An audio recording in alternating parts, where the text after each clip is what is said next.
21h30. Madame, Monsieur, bonsoir. Bienvenue dans le journal dont voici les titres. Le président de la République reçoit un message écrit de son homologue gambien.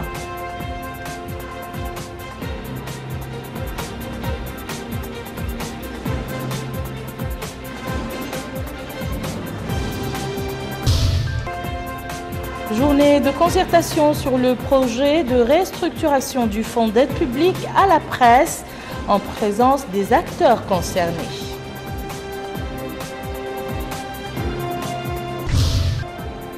Célébration par notre pays de la journée africaine de la propriété intellectuelle.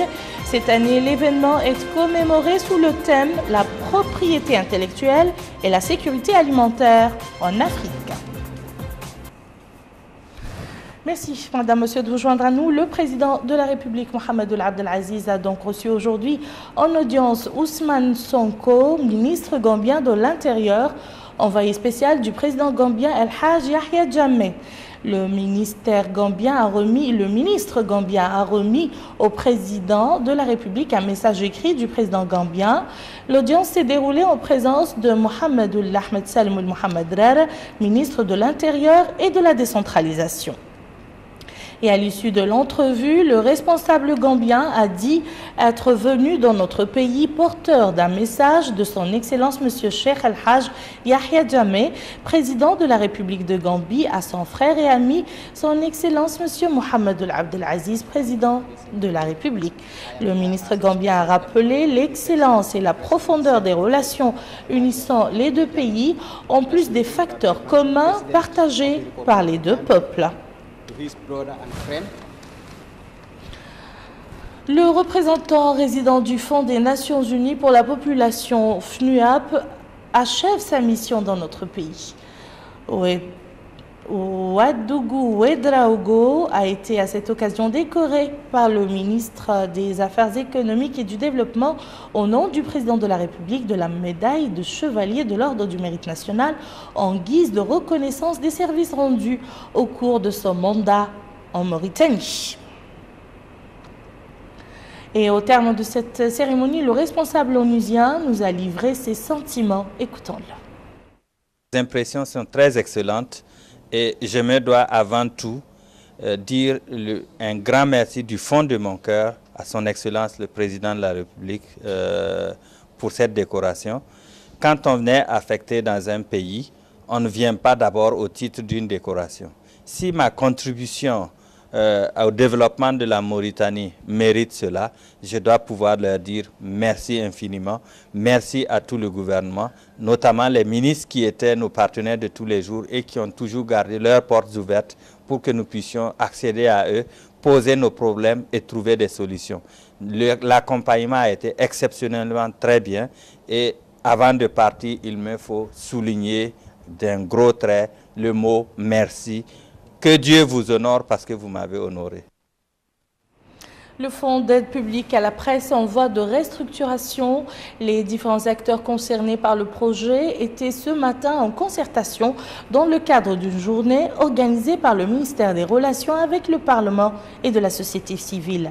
L'objectif étant de tirer le meilleur profit de ce fonds octroyé à la presse. Boubacar Ndiaye. C'est l'un des projets les plus importants que le ministère des Relations avec le Parlement et de la société civile, porte-parole du gouvernement, vient d'engager. Il s'agit de la restructuration du fonds d'aide publique à la presse. Comme l'a expliqué le ministre des Relations avec le Parlement et de la société civile, porte-parole du gouvernement, à l'ouverture de cette journée, il s'agit d'élargir le champ des libertés et de développer le rôle de la presse. Réaffirmant l'attention accordée par le président de la République au secteur de l'information, Izzid Bi Ould Mohamed Mahmoud a rappelé les acquis réalisés au cours de son premier mandat. Il a cité à ce propos la libéralisation de l'audiovisuel, la dépénalisation du délit de presse, l'extension de l'assurance maladie aux employés de la presse indépendante, l'accès aux sources d'information, la généralisation des infrastructures sur toute l'étendue du territoire national et à l'étranger à travers un bouquet spatial dont le gouvernement veille au développement. Chaque fois que la liberté de presse se renforce, la transparence et la bonne gouvernance règnent, les garanties d'instaurer la justice deviennent accessibles et les fondements de l'État et des libertés s'enracinent, a conclu le ministre, ajoutant que les pouvoirs publics fondent de grands espoirs sur le développement du rôle de la presse. Cette journée de concertation s'inscrit dans le cadre d'un processus qui vise à améliorer les critères de choix des bénéficiaires et élargir la base de représentation des journalistes. À titre de rappel, en 2013, l'État avait alloué 200 millions d'ouguiya à la presse privée mauritanienne. Et toujours dans le domaine de la presse, la visite d'information et de prise de contact effectuée ce matin à la TVM par le ministre des Relations avec le Parlement et la société civile. L'occasion pour Dr Izidbi ou Mohamed Mahmoud de visiter les différentes structures de la chaîne nationale Al-Mauritania avant d'inviter son personnel à redoubler d'efforts afin de faire jouer à ce média le rôle et la mission qui lui sont dévolus. Boubacar Baïlaba. Après un accueil chaleureux de la part de la direction de la télévision nationale, le ministre des Relations avec le Parlement et de la société civile, porte-parole du gouvernement, s'est rendu au département de l'information. Sur place, il a été édifié sur le fonctionnement de ce service et le déroulement du travail au niveau de la rédaction. Deuxième étape de cette visite, le département de la production et de la programmation. Là aussi, M. Izidbi ou Mohamed Mahmoud a reçu des explications sur le fonctionnement de ces services, notamment la régie et les différents plateaux. La deuxième chaîne a constitué la troisième étape de cette visite. Sur place, le ministre des Relations avec le Parlement et de la société civile, porte-parole du gouvernement, a été édifié sur le fonctionnement de cette chaîne et la nature des programmes offerts. Dernière étape de cette visite, les archives de la télévision nationale, des archives qui constituent une mémoire visuelle de l'évolution du pays. Et au terme de cette visite, le ministre des Relations avec le Parlement et de la société civile, porte-parole du gouvernement, a tenu une réunion avec le personnel de la télévision nationale, réitérant sa satisfaction pour les avancées significatives qu'a connues l'établissement. Et il a écouté les doléances de ses employés et promis de les satisfaire. Il a enfin invité le personnel de la télévision nationale à accentuer son effort sur la matérialisation de l'identité culturelle du pays à travers toute sa diversité. Au Houd al-Gharbi maintenant et précisément à Koubani et Tintan, c'est là que l'agence Tadamoun pour la lutte contre les séquelles de l'esclavage et la pauvreté a procédé à la distribution d'un lot de matériel agricole au profit des groupements agricoles. Aminata Kane. Pour promouvoir et mettre en œuvre le cadre stratégique de lutte contre la pauvreté dans toutes les régions du pays, le directeur de l'agence nationale Tadamoun, M. Hamdi Ould Mahjoub, s'est rendu au Houd al-Gharbi où il a procédé à la distribution de plus de 300 outils agricoles en faveur des associations et des coopératives des communes de Koubani et de Tintan. Présent à la rencontre, le wali du Houd al-Gharbi, Moulay Ibrahim ou Moulay Ibrahim, a indiqué devant l'assistance que cette aide est venue à point nommé avant de remercier les pouvoirs publics pour l'intérêt qu'ils accordent à la wilaya du Houd al-Gharbi. À noter que l'agence nationale Tadamoun est chargée de lutter contre les séquelles de l'esclavage à travers une stratégie d'intégration et de cohésion sociale, et cela en accessibilisant les services sociaux de base, un habitat décent, des systèmes agro-pastoraux modernes, ainsi que l'amélioration des revenus des populations ciblées. La journée africaine pour la technologie et la propriété intellectuelle célébrée aujourd'hui par notre pays met l'accent cette année sur la sécurité alimentaire en Afrique. La propriété intellectuelle qui pourrait en être le vecteur à travers l'échange de savoir doit être mise à contribution par la stratégie africaine basée entre autres sur l'exploitation des sols agricoles, des eaux d'irrigation et la réduction de la pauvreté. Rabia Deida. C'est sous le thème la propriété intellectuelle et la sécurité alimentaire que notre pays a célébré la journée africaine de la propriété intellectuelle. Cette journée est une occasion pour encourager les chercheurs et les investisseurs en les associant étroitement aux programmes et projets relatifs à la sécurité alimentaire. À cette occasion, le secrétaire général du ministère du Commerce, de l'Industrie, de l'Artisanat et du Tourisme, M. Ahmed Salem Mohamed Khattar, a mis en exergue le rôle que joue la propriété intellectuelle pour l'atteinte de la sécurité alimentaire. Il a ajouté que face à ce défi qu'est la sécurité alimentaire, les structures de coopération scientifique et technique sont appelées à jouer un rôle considérable dans le renforcement des capacités, la mutualisation et l'exploitation des idées. Notons que l'Organisation africaine de la propriété intellectuelle, dont notre pays est membre, est de plus en plus impliquée dans le développement des États membres. Elle a à son actif la création d'un centre de formation pour améliorer la performance de son personnel et former les cadres des États membres. La création d'un fonds d'aide à la promotion de l'invention et de l'innovation pour aider les inventeurs démunis et encourager le transfert de technologies. La construction et l'équipement d'un centre national de documentation de la propriété intellectuelle dans chaque État membre. De nouvelles structures sanitaires et pédagogiques au profit des ministères de la Santé et des Affaires sociales. Il s'agit de 6 centres de santé et 5 jardins d'enfants au niveau de plusieurs zones du pays. La Mourata'a de Riyad renferme un de ces jardins d'enfants, lequel a été réceptionné aujourd'hui au cours d'une cérémonie présidée par les secrétaires généraux des départements bénéficiaires en présence de l'ambassadeur de Libye dans notre pays. Les différentes infrastructures ont été réalisées grâce à un financement du Fonds libyen d'aide et de développement que le secrétaire général a remercié, soulignant qu'il concrétise la solidité des relations mauritano-libyennes. Le CBMT, en clair, le cadre budgétaire à moyen terme 2015-2017, objet ce matin d'un atelier de validation. Les participants à cette rencontre plancheront sur l'ensemble des améliorations à apporter dans le cadre du prochain CBTM 2016-2018. Plus d'informations avec Abdrahman Hamad. Les travaux de cet atelier, organisé par le ministère des Affaires économiques et du Développement en collaboration avec le PNUD, s'articulent autour de la validation du document intitulé « Cadre budgétaire à moyen terme CBMT 2015-2017 ». Ce document vise à assurer la cohérence entre les budgets de fonctionnement et celui d'investissement et à permettre une meilleure allocation des ressources aux différents départements et au sein de chaque département. Il marque également le souci de l'État de respecter ses engagements internationaux, de fournir aux différents organismes financiers concernés les informations sur l'impact qu'auront ces engagements au-delà de l'exercice budgétaire annuel et d'empêcher les dépassements qui sont hors de la portée du budget de l'État à court et à moyen terme. Dans un mot prononcé pour l'occasion, le conseiller chargé du développement au ministère des Affaires économiques et du Développement, M. Mohamed Tagre, a indiqué que ce document est un reflet de nos choix stratégiques et de nos priorités nationales en matière budgétaire, de préparation et de mise en œuvre de la loi des finances.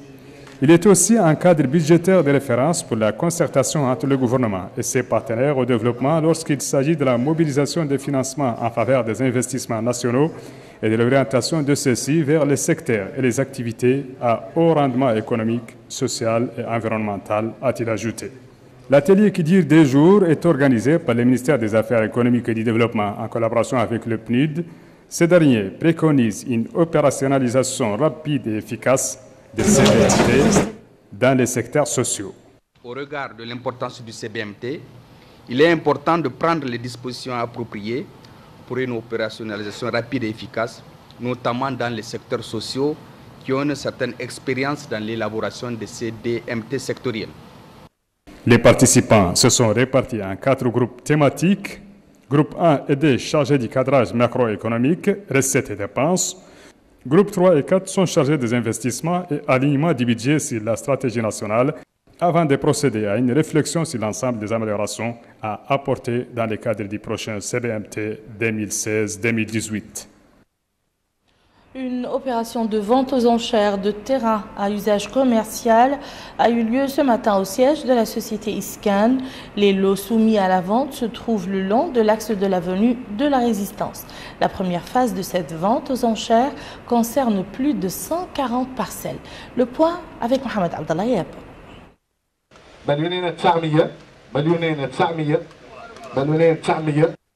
Après 2 semaines d'annonce, la vente aux enchères publiques a commencé aujourd'hui.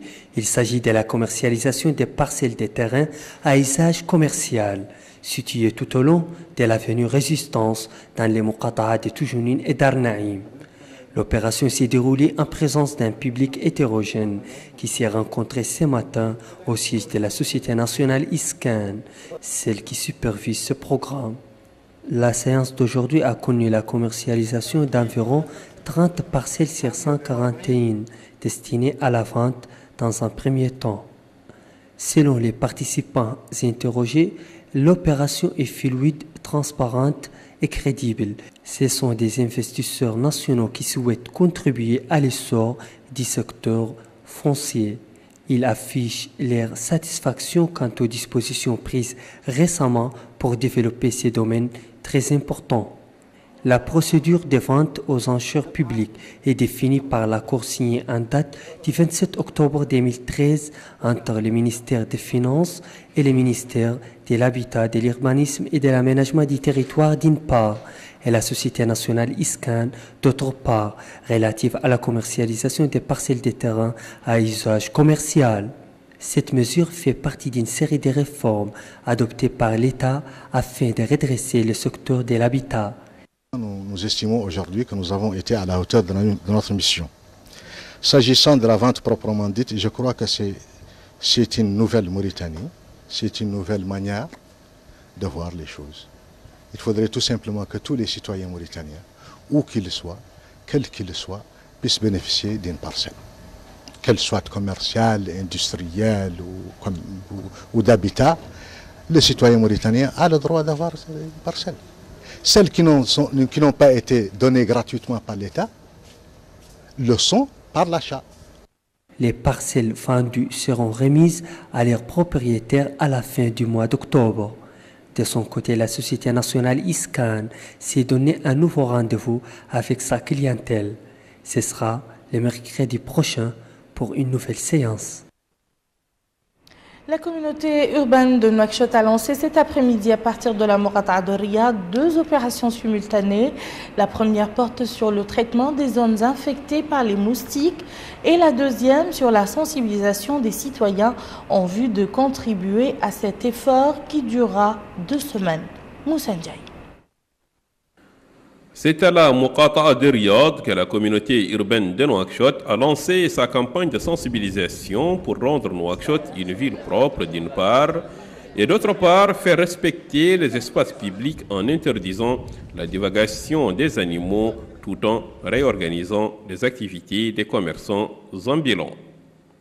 À cette occasion, Mme Mati Mithamadi, présidente de la communauté urbaine de Nouakchott, a précisé que cette campagne vise à permettre aux habitants de certaines zones de la ville de Nouakchott de vivre dans des conditions acceptables. Elle a ajouté que des résultats satisfaisants ont été enregistrés par les précédentes campagnes, ce qui, dit-elle, a permis à la communauté urbaine de Nouakchott de poursuivre ses efforts dans ces cadres. La commune de Riyad, qui a abrité le coup d'envoi de cette campagne d'assainissement au niveau de toutes les Muqata'a de Nouakchott, ne ménagera aucun effort pour accompagner les différentes étapes de cette opération. C'est une initiative, entre autres, que la communauté urbaine a initiée et pour vraiment éradiquer ces phénomènes qu'on doit vraiment lutter contre. Et je crois que nous avons vraiment le besoin, nous avons le droit d'avoir une ville propre, une ville sans faire. Les jeunes que nous avons rencontrés ont dit que cette campagne de Nouakchott vient s'ajouter à leurs initiatives, car, disent-ils, ont beaucoup travaillé sur le terrain avec d'autres associations pour les mêmes objectifs. En marge de cette activité, une visite de terrain a été effectuée par Mme Mati Mithamadi, présidente de la communauté urbaine de Nouakchott dans certaines zones de la ville, notamment au marché Sosim, dans le but de s'informer sur les différentes étapes qu'a connues la campagne de sensibilisation et d'assainissement de la ville de Nouakchott. Monsieur El-Mokhtar Ould Mohamed, responsable de l'organisation des marchés au niveau de la communauté urbaine de Nouakchott, s'est dit satisfait de cette opération au moment où les précédentes campagnes, dit-il, commencent à donner des résultats satisfaisants. Il a ajouté que rien n'empêchera la communauté urbaine de Nouakchott de poursuivre ses efforts visant à rendre cette ville une ville propre. Il est bon de souligner que la communauté urbaine de Nouakchott a entamé cette campagne d'assainissement et de sensibilisation pour rendre la ville une ville propre depuis bientôt 5 mois. Au cours de cette période, l'objectif était de rendre Nouakchott une ville propre, à faire respecter l'espace public et à lutter contre la divagation des animaux. Et nous clôturons ce journal par cette autre campagne organisée par la Fédération nationale des associations des parents d'élèves et d'étudiants en collaboration avec le département de l'éducation. Il s'agit d'une caravane qui va sillonner toutes les wilayas du pays dans lesquelles il sera procédé à la distribution de documents et la tenue de conférences portant sur l'importance de l'enseignement et sur la nécessité d'adapter les programmes pédagogiques aux exigences de l'époque. Le président de la Fédération nationale des associations des parents d'élèves et d'étudiants a indiqué que la campagne de cette année est axée sur l'importance de la formation des ressources humaines. Ainsi donc prend fin cette édition. Je vous en rappelle les principales informations. Le président de la République reçoit un message écrit de son homologue gambien.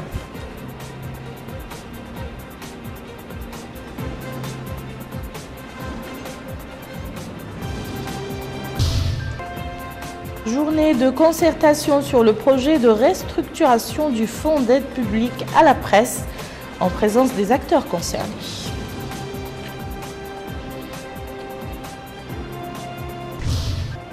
Célébration par notre pays de la journée africaine de la propriété intellectuelle. Cette année, l'événement est commémoré sous le thème La propriété intellectuelle et la sécurité alimentaire en Afrique. Merci, madame, monsieur, de nous avoir suivis. À demain, Inch'Allah.